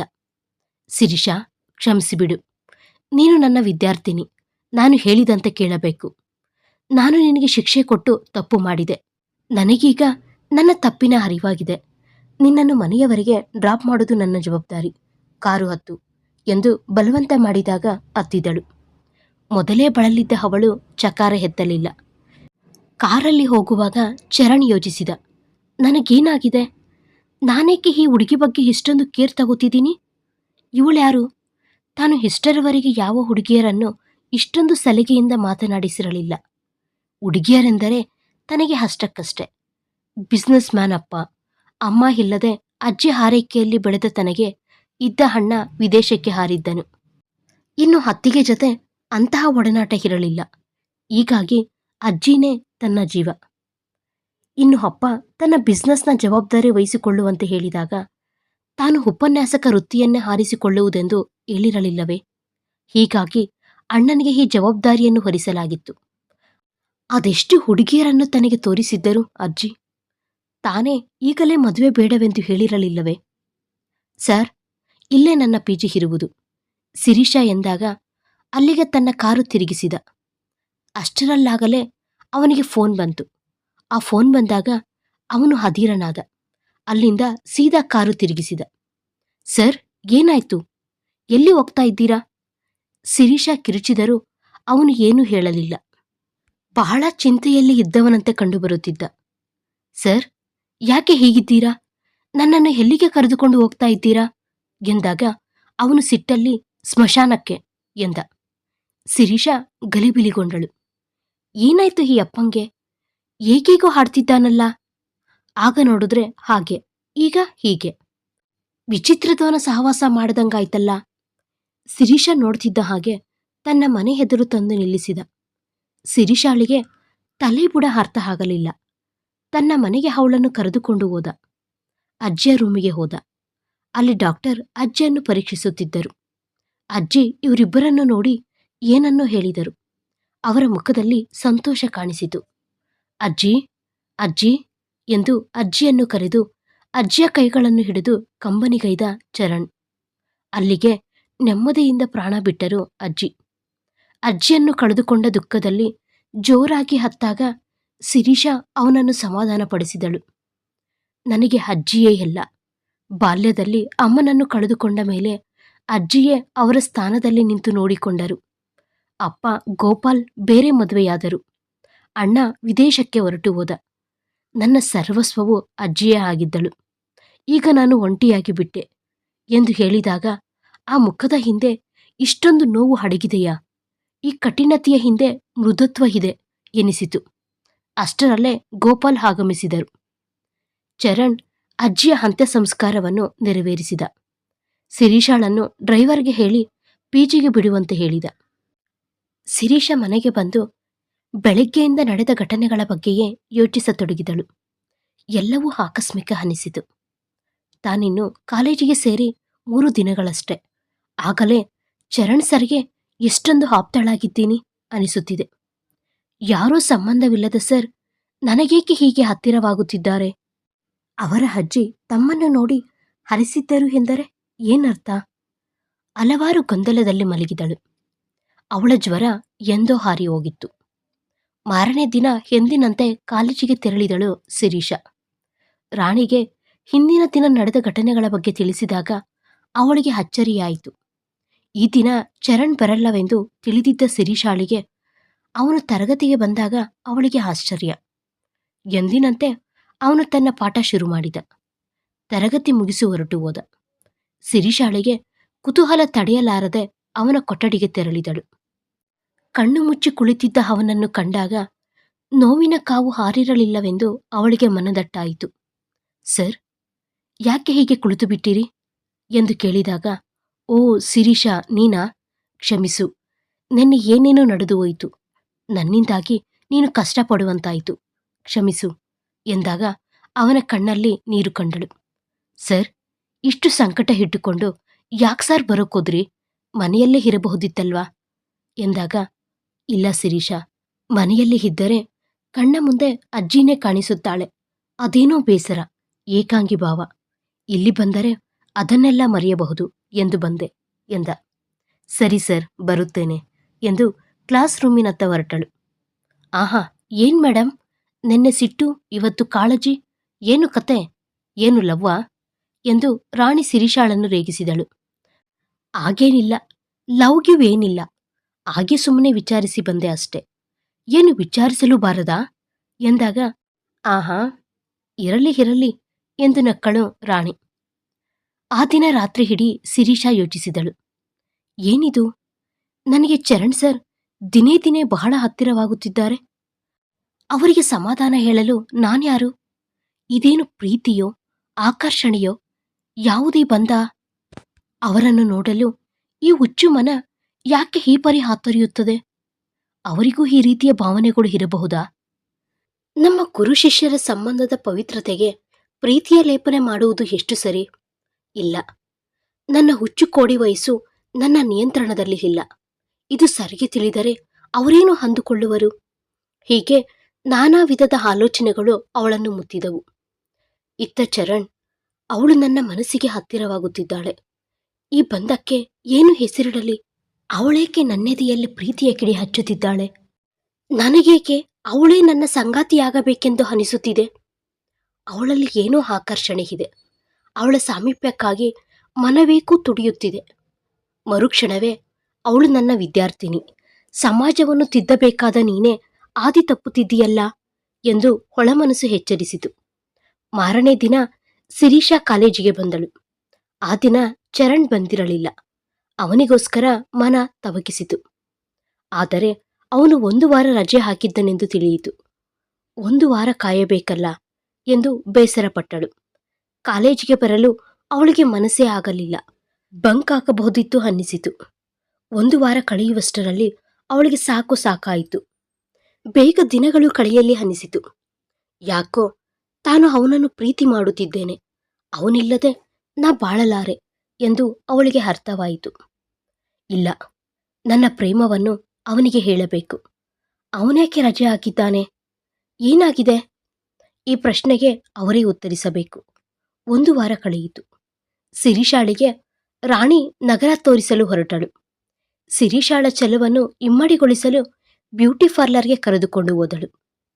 ಅವಳ ಹುಬ್ಬುಗಳಿಗೆ ಆಕಾರ ಕೊಡಲಾಯಿತು. ಕೂದಲಿಗೆ ಕತ್ತರಿ ಹಾಕಲು ಶಿರೀಷಾ ಸುತಾರಾಂ ಒಪ್ಪಲಿಲ್ಲ. ನಂತರ ನಗರವನ್ನೆಲ್ಲ ಸುತ್ತಿ ಖುಷಿಪಟ್ಟರು. ಮಾರನೇ ದಿನ ಶಿರೀಷಾ ರಾಣಿಳ ಒತ್ತಾಯಕ್ಕೆ ಜೀನ್ಸ್ ಪ್ಯಾಂಟ್, ಅದಕ್ಕೆ ಹೊಂದುವ ನೇರಳೆ ವರ್ಣದ ಟಾಪ್ ಧರಿಸಿದಳು. ತನ್ನ ಚೆಲುವನ್ನು ನೋಡಿ ಹೆಮ್ಮೆಪಟ್ಟಳು. ಅದಕ್ಕೆ ಒಪ್ಪುವಂತ ಕೇಶವಿನ್ಯಾಸ ಮಾಡಿ ಕಾಲೇಜಿಗೆ ಹೊರಟಳು. ತರಗತಿಗೆ ಹೋಗುವಾಗ ಚರಣ್ ಅವಳನ್ನು ಅಡಿಯಿಂದ ಮುಡಿಯವರೆಗೆ ನೋಡಿ ಕಣ್ಣಲ್ಲೇ ಮೆಚ್ಚುಗೆ ಸೂಚಿಸಿದ. ಅವಳಂತೂ ನಾಚಿ ನೀರಾದಳು. ಮೇಡಮ್, ಏನು ಚೆನ್ನಾಗಿ ಕಾಣಿಸ್ತಾ ಇದ್ದೀರಿ. ಸರ್ ಅಂತೂ ನಿಮ್ಮನ್ನು ನೋಡಿ ಫುಲ್ ಬೋಲ್ಡ್ ಎಂದು ರಾಣಿ ರೇಗಿಸಿದಾಗ, ಓಗೆ ಎಂದು ಶಿರೀಷಾ ಎಂದಳು. ತರಗತಿ ಶುರುವಾಯಿತು. ಚರಣ್ ತರಗತಿಗೆ ಬಂದ. ಯಾಕೋ ಸಿಟ್ಟಲ್ಲಿದ್ದಂತೆ ಅನ್ನಿಸಿತು ಶಿರೀಷಾಗೆ. ಈಗ ತಾನೇ ಸಂತೋಷದಲ್ಲಿದ್ದರು, ಪುನಃ ಏನಾಯಿತು? ಪಾಠ ಮಾಡಲು ಆರಂಭಿಸಿದನು. ಹಿಂದಿನ ಬೆಂಚಿನ ಪಾವನಿ ಅವಳ ಬೆನ್ನಿಗೆ ಕುಟ್ಟಿ ಏನನ್ನೋ ಹೇಳಿ ಶಿರೀಷಾಳಿಗೆ ಚೀಟಿ ಕೊಟ್ಟಳು. ಇತ್ತ ಬೋರ್ಡ್ನಲ್ಲಿ ಬರೆಯುತ್ತಿದ್ದ ಚರಣ್ ತಿರುಗಿದಾಗ ಶಿರೀಷಾ ಚೀಟಿಯನ್ನು ನೋಟ್ಬುಕ್ನ ಮಧ್ಯದಲ್ಲಿ ಇರಿಸಿದ್ದನ್ನು ನೋಡಿ, ಶಿರೀಷಾ, ಸ್ಟ್ಯಾಂಡ್ ಅಪ್, ಏನಾಗುತ್ತಿದೆ ಇಲ್ಲಿ? ಅದೇನದು ಚೀಟಿ, ಗೆಟ್ ಔಟ್ ಎಂದು ಹೇಳಿದ. ಸರ್, ನಾನೇನು ಮಾಡಿಲ್ಲ ಎಂದು ಕಣ್ಣಂಚಲ್ಲಿ ನೀರು ತುಂಬಿಕೊಂಡಿದ್ದನ್ನು ಗಮನಿಸದೇ ಇರಲಿಲ್ಲ ಚರಣ್. ಅವಳು ಬೇಸರ ನಿರಾಸೆಯಿಂದ ತೆರಳಿದಳು. ಅವಳು ಚರಣ್ಗೆ ಹೇಳಬೇಕು ಅಂದುಕೊಂಡಿದ್ದ ಮಾತುಗಳು ಅವಳಲ್ಲೇ ಉಳಿದವು. ಇತ್ತ ಚರಣ್ ತರಗತಿ ಮುಗಿಸಿ ಲೈಬ್ರರಿಗೆ ಬಂದಾಗ ಶಿರೀಷಾ ಅಲ್ಲೇ ಕೂತಿದ್ದಳು. ಅವಳ ಮುಖವೇ ಹೇಳುತ್ತಿತ್ತು ಅವಳು ಹತ್ತಿದ್ದಾಳೆಂದು. ಅವಳು ಇವನತ್ತ ನೋಡದೆ ಹೊರಟು ಹೋದಳು. ಅವನು ಏನು ಹೇಳದೆ ಸಾಗಿದ. ಮತ್ತೆರಡು ದಿನಗಳು ಚರಣ್ ಪಾಲಿಗೆ ಕಹಿ ದಿನಗಳು. ಎಂದಿನಂತೆ ತರಗತಿಗೆ ಬಂದ. ಅವನ ಕಣ್ಣುಗಳು ಮೊದಲನೇ ಬೆಂಚಿನತ್ತ ನೆಟ್ಟವು. ಅಲ್ಲಿ ಅವಳು ಕುಳಿತಿದ್ದ ಜಾಗ ಖಾಲಿ. ಏಕೋ ಏನನ್ನೋ ಕಳೆದುಕೊಂಡಂತಹ ಭಾವ ಮನೆ ಮಾಡಿತು. ರಾಣಿ ಹತ್ತಿರ ಕೇಳುವ ಅನಿಸಿದರೂ ಇಲ್ಲ, ಸರಿಯಲ್ಲ ಎಂದು ಯೋಚಿಸಿದ. ಮರುದಿನ ಬಂದ. ಅಲ್ಲಿಯೇ ದಿಟ್ಟಿಸಿದ. ಮತ್ತದೇ ಖಾಲಿ. ಹೃದಯವೇ ಖಾಲಿಯಾಗಿದೆ ಎನಿಸಿತು. ರಾಣಿ ಬಳಿ ವಿಚಾರಿಸಿದಾಗ ತಿಳಿಯಿತು, ಅವಳಿಗೂ ಗೊತ್ತಿಲ್ಲವೆಂದು. ಒಮ್ಮೆಲೆ ಭಯವಾಯಿತು. ನೆನ್ನೆಯ ಘಟನೆಗೆ ನೊಂದು ಏನಾದರೂ? ಇಲ್ಲ ಇಲ್ಲ, ಶಿರೀಷ ಅಂತಹ ಏಡಿಯಲ್ಲ. ಆದರೂ ನಾನು ಹಾಗೆ ಮಾಡಿದನೆಂದು ಏನಾದರೂ ಮಾಡಿಕೊಂಡಿರಬಹುದೇ ಎಂದು ಚಿಂತೆ ಆವರಿಸಿತು. ತರಗತಿ ಮುಗಿಸಿ ತನ್ನ ಕೊಠಡಿಗೆ ತೆರಳಿದ. ಆಳವಾಗಿ ಚಿಂತಿಸಿದ. ಅಂತಹ ಒಳ್ಳೆ ಹುಡುಗಿಗೆ ತಾನು ನಿನ್ನೆ ಹಾಗೆ ಮಾಡಿದನಲ್ಲ, ಅವಳದು ತಪ್ಪಿರಲಾರದು ಎಂದು ತನಗೆ ಗೊತ್ತಿತ್ತು. ಇರಲಿ, ಅವಳನ್ನು ತಾನು ನಿರ್ಲಕ್ಷಿಸಿದಷ್ಟು ಒಳ್ಳೆಯದು. ಇಂತಹದ್ದನ್ನೆಲ್ಲ ಮೊಳಕೆಯಲ್ಲಿಯೇ ಚಿವಿಟಿದರೆ ತನಗೆ ಉತ್ತಮ ಎಂದು ಕಾಲೇಜಿನಿಂದ ತೆರಳಿದ. ತಲೆ ನೋಯುತ್ತಿತ್ತು. ಮನೆಗೆ ಬಂದು ಬಿಸಿ ಬಿಸಿ ಟೀ ಕುಡಿದನು. ಮನೆಯ ವಾತಾವರಣ ಸಾಕಾಗಿತ್ತು. ಪ್ರಕೃತಿಯ ಮಡಿಲು ಬೇಕಿತ್ತು. ತಾನು ಯಾವಾಗಲೂ ತೆರಳುತ್ತಿದ್ದ ಪಾರ್ಕ್ಗೆ ತೆರಳಿದ. ಪಾರ್ಕ್ಗೆ ಬಂದಾಗ ಅಚ್ಚರಿ ಕಾದಿತ್ತು. ಅವನು ಹಂಬಲಿಸುತ್ತಿದ್ದ ಹುಡುಗಿ ಅಲ್ಲಿ ಇದ್ದಳು. ಇವಳೇನಾ ಅವಳು? ಕಾಲೇಜಿಗೆ ಬರದೆ ಇಲ್ಲೇನು ಮಾಡುತ್ತಿದ್ದಾಳೆ? ಪಾರ್ಕಿನಲ್ಲಿ ಸಣ್ಣ ಮಕ್ಕಳ ಜೊತೆ ಆಟ ಆಡುತ್ತಿದ್ದ ಅವಳನ್ನು ನೋಡಿದಾಗ ಮೊನ್ನೆ ನನಗೆ ಸಮಾಧಾನ ಮಾಡಿದವಳು ಇವಳೇನಾ? ನಿನ್ನೆ ಚೀಟಿ ಪಾಸ್ ಮಾಡಿದ್ದಳು. ಇವಳಿಗೆ ಹುಡುಗಾಟಿಕೆ ಇನ್ನೂ ಬಿಟ್ಟಿಲ್ಲ. ಕಣ್ಣ ಮುಚ್ಚಾಲೆ ಆಡುತ್ತಿದ್ದ ಮಕ್ಕಳು ಶಿರೀಷಾಳ ಕಣ್ಣಿಗೆ ಬಟ್ಟೆ ಕಟ್ಟಿಬಿಟ್ಟಿದ್ದರು. ಮಕ್ಕಳೆಲ್ಲ ಗಿಡದ ಪಕ್ಕ ಹವಿತಿದ್ದರು. ಏಯ್ ಮಕ್ಕಳೇ, ಎಲ್ಲಿದ್ದೀರಾ? ಸತಾಯಿಸ್ಬೇಡ್ರೋ, ಬೇಗ ಸಿಕ್ರೋ ಎಂದು ಹುಡುಕುತ್ತಾ ಹುಡುಕುತ್ತಾ ಎದುರಿನಿಂದ ಬಂದ ತರುಣನಿಗೆ ಡಿಕ್ಕಿ ಹೊಡೆದಳು. ಕೂಡಲೇ ತನ್ನ ಕಣ್ಣಿಗೆ ಕಟ್ಟಿದ್ದ ಬಟ್ಟೆ ಸರಿಸಿದಾಗ ಕಂಡ ಕಣ್ಣುಗಳನ್ನು ನೋಡಿದವು. 4 ಕಣ್ಣುಗಳು ಒಂದಕ್ಕೊಂದು ಸಂಧಿಸಿದವು. ಸರ್, ನೀವೇನು ಇಲ್ಲಿ ಎಂದು ಕೇಳಿದಾಗ, ನನಗೆ ಪ್ರಕೃತಿ, ಗಿಡಮರಗಳು ಎಂದರೆ ತುಂಬಾ ಇಷ್ಟ. ಹಾಗೆ ಇಲ್ಲಿ ಸ್ವಲ್ಪ ಹೊತ್ತು ಕಾಲ ಕಳೆಯಲು ಬಂದೆ. ಅಂದ ಹಾಗೆ 2 ದಿವಸ ಕಾಣಿಸಲೇ ಇಲ್ಲ. ಎಲ್ಲಿ ಹೋಗಿದ್ದೆ? ನಮ್ಮೂರಿಗೆ ಹೋಗಿದ್ದೆ ಸರ್. ನಮ್ಮ ಕಾಲೇಜಲ್ಲಿ ನನಗೆ ಸನ್ಮಾನ ಏರ್ಪಡಿಸಿದ್ದರು ಎಂದಾಗ ಅವಳನ್ನೇ ತದೇಕ ಚಿತ್ತದಿಂದ ನೋಡಿದ. ನನ್ನ ಮೇಲೆ ಇವಳಿಗೆ ಯಾವ ಸಿಟ್ಟು ಇಲ್ಲವೇ? ಸುಮ್ಮನೆ ಇವಳನ್ನೆಷ್ಟು ಕಾಡಿಸಿರುವೆ? ಹೀಗೆ ಪ್ರಕೃತಿಯ ಮಧ್ಯೆ ಇಬ್ಬರು ಅಡ್ಡಾಡಿದರು. ಅನೇಕ ವಿಚಾರಗಳನ್ನು ಹಂಚಿಕೊಂಡರು. ತನ್ನೆದೆಯಲ್ಲಿ ಮೂಡುತ್ತಿರುವ ಪ್ರೇಮ ತರಂಗದ ಕುರಿತು ಹೇಳೇ ಬಿಟ್ಟಳು. ಸರ್, ನಿಮ್ಮನ್ನು ನೋಡಿದಾಗ್ನಿಂದ ಅದೇನೋ ಆಕರ್ಷಣೆ. ನಿಮ್ಮನ್ನು ಬಿಟ್ಟು ಒಂದು ಕ್ಷಣವೂ ಇರಲಾರೆ. ನೀವು 1 ವಾರ ರಜೆಯಲ್ಲಿ ಇದ್ದಾಗ ನಿಮಗಾಗಿ ನಾನೆಷ್ಟು ಪರಿತಪಿಸಿರುವೆನೆಂದು ನನಗೇ ಗೊತ್ತು. ನಿಮ್ಮನ್ನು ಮರೆಯಬೇಕೆಂದರೂ ಮರೆಯಲಾಗುತ್ತಿಲ್ಲ. ನೀವು ನನಗಾಗಿ ಹುಟ್ಟಿರುವಿರಿ ಎಂದೇ ಅನಿಸುತ್ತಿದೆ. ಸರ್, ನೀವೇ ನನ್ನ ಬಾಳ ಸಂಗಾತಿಯಾಗಿ ಬರುವಿರಾ? ಬಾಳ ಬಂಡಿಯಲ್ಲಿ ಜೊತೆಯಾಗಿ ಬರುವಿರಾ ಎಂದು ಕೇಳಿದಾಗ ಚರಣ್ನಿಗೆ ಆಶ್ಚರ್ಯವಾಯಿತು. ತಾನಾಗಿಯೇ ಪ್ರೇಮ ನಿವೇದನೆ ಮಾಡುವಳೆಂದು ಅವನು ಊಹಿಸಿರಲಿಲ್ಲ. ಅವನು ತುಂಬಾ ಯೋಚನೆ ಮಾಡಿದ. ಅವನ ಮನಸ್ಸಿನ ತುಂಬ ಇದೇ ಭಾವನೆಗಳಿದ್ದರೂ ಅವನು ವ್ಯಕ್ತಪಡಿಸಲಿಲ್ಲ. ತಾನು ಗುರುಗಳ ಸ್ಥಾನದಲ್ಲಿದ್ದೇನೆ. ಅವಳಿನ್ನೂ ಚಿಕ್ಕವಳು. ಸಾಧಿಸಬೇಕಾದದ್ದು ತುಂಬಾ ಇದೆ. ಅವಳ ಅಪ್ಪ ಅಮ್ಮ ಬಹಳ ಕನಸುಗಳನ್ನು ಇಟ್ಟುಕೊಂಡಿದ್ದಾರೆ. ತಮ್ಮ ಪ್ರೇಮ ಇದಕ್ಕೆ ಅಡ್ಡಿಯಾದರೆ? ಬೇಡ, ತನ್ನ ಪ್ರೇಮ ಹೀಗೆ ಇರಲಿ ಎಂದು ಅವಳಿಗೆ ಹೇಳಿದ. ನೋಡು ಶಿರೀಷಾ, ನನಗೆ ನಿನ್ನ ಮೇಲೆ ಆ ರೀತಿಯ ಭಾವನೆಗಳಿಲ್ಲ. ನೀನು ನನ್ನ ವಿದ್ಯಾರ್ಥಿನಿ. ಹಾಗೆ ನಿನ್ನ ಜೊತೆ ನಾನು ಸ್ನೇಹಿತನ ಹಾಗೆ ವರ್ತಿಸಿರಬಹುದು. ಅದಕ್ಕೆ ಪ್ರೀತಿ ಹೆಸರು ನೀಡಬೇಡ. ಇದನ್ನೆಲ್ಲ ಇಲ್ಲಿಗೆ ಬಿಡು. ಇದು ಪ್ರೀತಿಯಲ್ಲ, ಆಕರ್ಷಣೆ. ನಿನ್ನ ಹದಿಹರಿಯದ ವಯಸ್ಸು ಈಗೆಲ್ಲ ಆಟ ಆಡಿಸುತ್ತೆ ಅಷ್ಟೇ. ನೀನು ಚೆನ್ನಾಗಿ ಓದಿ ಅಮ್ಮ ಅಪ್ಪನಿಗೆ ಒಳ್ಳೆಯ ಹೆಸರು ತಾ. ಈ ಪ್ರೀತಿ ಪ್ರೇಮಕ್ಕೆ ಬಲಿಯಾಗದಿರು ಎಂದು ನಿಧಾನವಾಗಿ ಹೊರಟು ಹೋದ. ನೋ ಸರ್, ನೀವು ಸುಳ್ಳು ಹೇಳಿ ನಿಮಗೆ ನೀವೇ ವಂಚನೆ ಮಾಡ್ಕೋಬೇಡಿ. ಈ ಜನ್ಮದಲ್ಲಿ ನಿಮ್ಮನ್ನು ಬಿಟ್ಟರೆ ಬೇರೆ ಯಾರನ್ನೂ ಮದುವೆ ಮಾಡಿಕೊಳ್ಳುವುದಿಲ್ಲ ಎಂದು ಬಿಕ್ಕಿ ಬಿಕ್ಕಿ ಹತ್ತಳು. ಇಬ್ಬರ ನಿರ್ಧಾರವೂ ಅಚಲವಾಗಿತ್ತು. ಎಲ್ಲದಕ್ಕೂ ಕಾಲವೇ ಉತ್ತರಿಸಬೇಕಿತ್ತು. ಕಾಲಚಕ್ರ ಉರುಳುತ್ತಿತ್ತು. ಆ ದಿನ ಕಾಲೇಜ್ ಡೇ. ಮಕ್ಕಳಿಗೆಲ್ಲ ಹಬ್ಬ. ಕಾರ್ಯಕ್ರಮ ಆರಂಭವಾಯಿತು. ಅತಿಥಿಗಳು ವೇದಿಕೆಗೆ ಬಂದರು. ನಿರೂಪಣೆ ಮಾಡಲು ಯಾರಿರಬಹುದು ಎಂದು ಎಲ್ಲರೂ ನೋಡುತ್ತಿರುವಾಗಲೇ ಒಬ್ಬಳು ಹಸಿರು ಸೀರೆಯುಟ್ಟ ನಾರಿ ಬಂದಳು. ಅವಳ ಚೆಲುವು ನೋಡಿ ಎಲ್ಲ ಹುಡುಗರು ಮೂಗಿನ ಮೇಲೆ ಬೆರಳಿಟ್ಟರು. ಚರಣ್ಣು ಆ ಚೆಲುವೆಯನ್ನು ಕಣ್ಣರಳಿಸಿ ನೋಡಿದ. ಅವಳು ಶಿರೀಷಾಳೆ ಆಗಿದ್ದಳು. ಈಗ ಆ ನೀಳ ಜಡೆಗೆ ಕೊಂಚ ಕತ್ತರಿ ಹಾಕಿದ್ದಳು. ಅವಳ ನಗು, ಆ ಮಾತು, ಆ ಇಂಪಾದ ಸ್ವರ, ಆಕರ್ಷಕ ನಿರೂಪಣಾ ಶೈಲಿಗೆ ಎಲ್ಲರೂ ಮಾರುಹೋದರು. ನಾನು ಬೇಡ ಬೇಡವೆಂದರೂ ಕಾಡುತ್ತಾಳಲ್ಲ, ಈ ಮಾಟಗಾತಿಯ ಮಾರ್ಜಾಲದಿಂದ ಹೇಗಪ್ಪ ಪಾರಾಗುವುದು ಎಂದು ಚರಣ್ ತನ್ನಲ್ಲೇ ಗೊಣಗಿದ. ವಿದ್ಯಾರ್ಥಿನಿಯರಿಗೆ ಫ್ಯಾಷನ್ ಶೋ ಏರ್ಪಡಿಸಲಾಗಿತ್ತು. ಅಲ್ಲಿಯೂ ಶಿರೀಷಾ ತನ್ನ ಬಹುಮಾನ ಫ್ರೆಶ್ ಫೇಸ್ ಎಂಬ ಕಿರೀಟ ಗೆದ್ದುಕೊಂಡಳು. ಇವನ್ನೆಲ್ಲ ನೋಡಿ ಶಿರೀಷಾಳ ಬಗ್ಗೆ ಹೆಮ್ಮೆ ಪಟ್ಟ ಚರಣ್. ಅಂತೂ ಪ್ರಥಮ ಸೆಮಿಸ್ಟರ್ ಮುಗಿದು 2ನೇ ಸೆಮಿಸ್ಟರ್ ಪರೀಕ್ಷೆ ಸಮಯ ಬಂತು. ಶಿರೀಷಾ ತನ್ನ ಗುರಿಯತ್ತ ಏಕಾಗ್ರತೆ ಹೊಂದಿ ಓದುತ್ತಿದ್ದಳು. ಅಂತೂ 1 ವರ್ಷ ಕಳೆದಿತ್ತು. ಪರೀಕ್ಷೆ ಮುಗಿಸಿ ಊರಿಗೆ ಹೊರಟಳು. ಊರು ಅವಳಿಗೆ ಖುಷಿ ತಂದುಕೊಟ್ಟಿತ್ತು. ಊರಿನವರೆಲ್ಲ ಸೇರಿ ಪ್ರವಾಹ ಹೊರಟರು. ಆಟೋಟ ಸ್ಪರ್ಧೆ ಏರ್ಪಡಿಸಿದರು. ಹೀಗೆ ದಿನ ಕಳೆದದ್ದೇ ತಿಳಿಯಲಿಲ್ಲ ಶಿರೀಷಾಳಿಗೆ. ಬೇಸರದಿಂದ ಪುನಃ ಪಟ್ಟಣಕ್ಕೆ ತೆರಳಿದಳು. ಹೊರಡುವಾಗ ಶಿಲ್ಪಾ ಕೋದಂಡ ದಂಪತಿಗೆ ದುಃಖ ಹುಕ್ಕಿ ಬಂತು. ಪುನಃ ಕಾಲೇಜು ಶುರುವಾಯಿತು. ಶಿರೀಷಾಳ ಮುಖದಲ್ಲಿ ಕಳೆ ಮೂಡಿತ್ತು. ಚರಣ್ ಪ್ರಥಮ ಅವಧಿ ತೆಗೆದುಕೊಂಡ. ಅವನು ಶಿರೀಷಾಳನ್ನು ಗಮನಿಸಿದ. ಅವಳ ಮುಖ ಕಳೆಗಟ್ಟಿತ್ತು. ನೋಡುತ್ತಾ ಇರಬೇಕೆನಿಸಿತು ಅವನಿಗೆ. ಕೊಂಚ ಬದಲಾಗಿದ್ದಾಳೆ ಎನಿಸಿತು. ಶಿರೀಷಾಳಿಗೆ ಚರಣ್ನ ನೋಟ ತನ್ನೆಡೆಗೆ ಇರುವುದನ್ನು ನೋಡಿ ತಲೆ ತಗ್ಗಿಸಿ ಕೂತಿದ್ದಳು. ಅಂತೂ ಪಾಠ ಆರಂಭ ಮಾಡುವಾಗಲೇ ನೋಟಿಸ್ ಬಂತು. ಈ ಬಾರಿಯ ಪ್ರವಾಸಕ್ಕೆ ಬರುವವರು ಇವರಲ್ಲಿ ಹೆಸರನ್ನು ನೋಂದಾಯಿಸತಕ್ಕದ್ದು. ಆಸಕ್ತಿ ಇರುವವರು ಈ ಅವಧಿಯ ನಂತರ ಹೆಸರು ಕೊಡಿ ಎಂದನು ಚರಣ್. ರಾಣಿ ಶಿರೀಷಾಳ ಬಳಿ ಒತ್ತಾಯ ಮಾಡಿದಳು. ಶಿರೀಷಾ ಒಪ್ಪಲಿಲ್ಲ. ನೋಡು ಶಿರೀಷಾ, ಬಾರೆ ಎಂಜಾಯ್ ಮಾಡೋಣ. ಪ್ರವಾಸ ಆಯೋಜಿಸಿದವರು ಚರಣ್ ಸರ್ ಅಂದಮೇಲೆ ಚೆನ್ನಾಗಿರೋ ಜಾಗಗಳನ್ನೇ ಕರ್ಕೊಂಡೋಗ್ತಾರೆ. ಹೋಗೋಣ ಕಣೆ, ಮಿಸ್ ಮಾಡ್ಕೋಬೇಡ ಎಂದಾಗ ಒಲ್ಲದ ಮನಸ್ಸಿನಿಂದ ಶಿರೀಷಾ ಒಪ್ಪಿದಳು. ಉತ್ತರ ಭಾರತಕ್ಕೆ ಪ್ರವಾಸ ತೆರಳುವುದೆಂದು ನಿರ್ಧಾರವಾಗಿತ್ತು. ರೈಲಿನಲ್ಲಿ ಪ್ರವಾಸದ ಪಯಣ ಆರಂಭವಾಯಿತು. ಪರಿಸರ ಪ್ರೇಮಿಗಳಾಗಿದ್ದ ಚರಣ್ ಶಿರೀಷಾರಿಗೆ ಈ ಪಯಣ ಮುದ ನೀಡಿತ್ತು. ಶಿರೀಷಾ ಇತ್ತೀಚೆಗೆ ತುಂಬಾನೇ ಮೌನಿಯಾಗಿದ್ದನ್ನು ಚರಣ್ ಗಮನಿಸಿದ್ದ. ಅವಳ ಈ ಮೌನಕ್ಕೆ ಕಾರಣ ತಿಳಿಯದೇ ಏನಿರಲಿಲ್ಲ. ಚರಣ್ಯ ಅವಳನ್ನು ಮಾತಿಗೆಳೆಯಲು ಪ್ರಯತ್ನ ಪಡುತ್ತಿದ್ದರೂ ಅವಳು ನಿರ್ಲಿಪ್ತತೆಯಿಂದಿದ್ದಳು.